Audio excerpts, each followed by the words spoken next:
planet's on fucking fire. Hi everybody, I'm Nikki and this is Backyard Politics.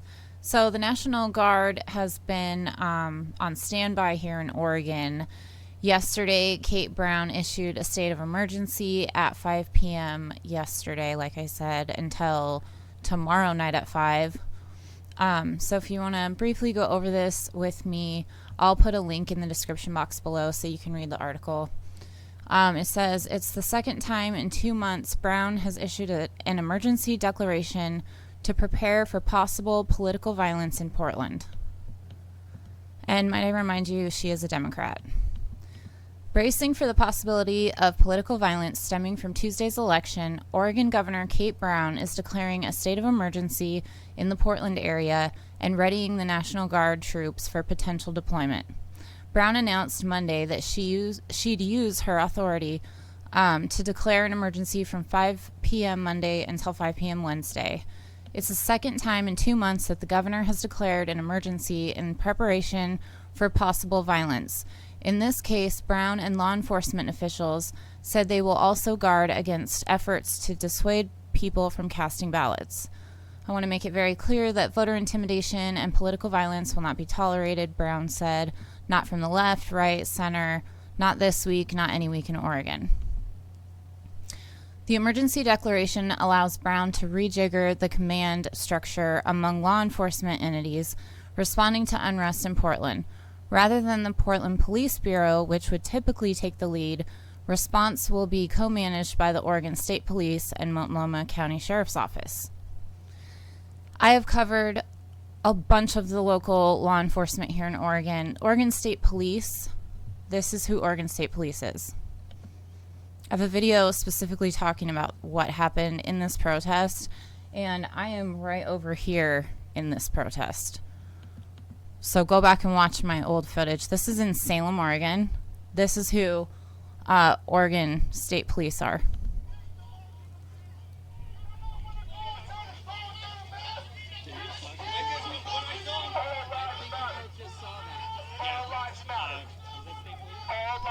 And if you don't know what's going on there was a Black Lives Matter protest on this side. Oregon State Police in the middle, their mobile response team. And then the alt-right and Proud Boys 3%ers were in this mix over here. So one of the Oregon State Patrol officers showed the 3% sign to one of the alt-right side. So let's take a look again.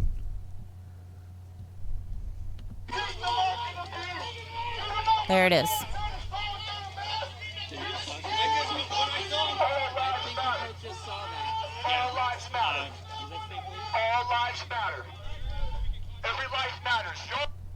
And then I don't know if you could hear it, but the guy that was taking the video said, "Who saw that? Who just saw that?" So that's who's going to be leading this. The arrangement is in part a way to allow law enforcement to use crowd control devices such as CS gas, a type of tear gas, which Portland police have been prohibited from using by Mayor Ted Wheeler. That's only because it's optics. He went down there and the protesters made him stay to experience the tear gas. So both state police and Multnomah County Sheriff's Office have expressed concern about responding to tense situations without the ability to use gas to disperse crowds. They actually said we won't respond to anything when they knew that the Proud Boys were coming to town. They said that they weren't going to do anything unless they were allowed to use tear gas. And then Enrique Tarrio on film, on Status Coup actually, said that their whole objective was met because they just wanted to allow the cops to use tear gas against protesters. And then that allowed them to be able to do that. So, again, Brown, who is a Democrat, is also directing the Oregon National Guard to place troops on standby in case they are needed. The governor has been extremely reticent to use the Guard during months of unrest in Portland, but troops were prepared to respond during the most contentious nights of Portland this summer. Ultimately, the Guard was only used in protest response once this summer, and even the troops were not on the streets engaging with demonstrators. So they're amping up for martial law.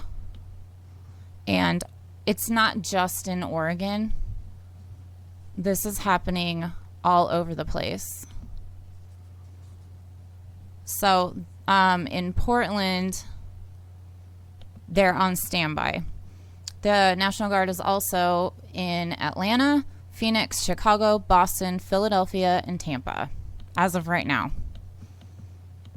So, and what's going to happen when, like, if Biden does win? Then what? All these people, all these neolibs go back to sleep, and then there's what, like 12 protesters in each major city that actually know what's going on.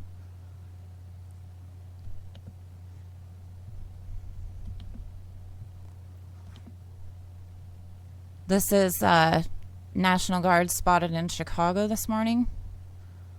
Or I believe that was yesterday morning.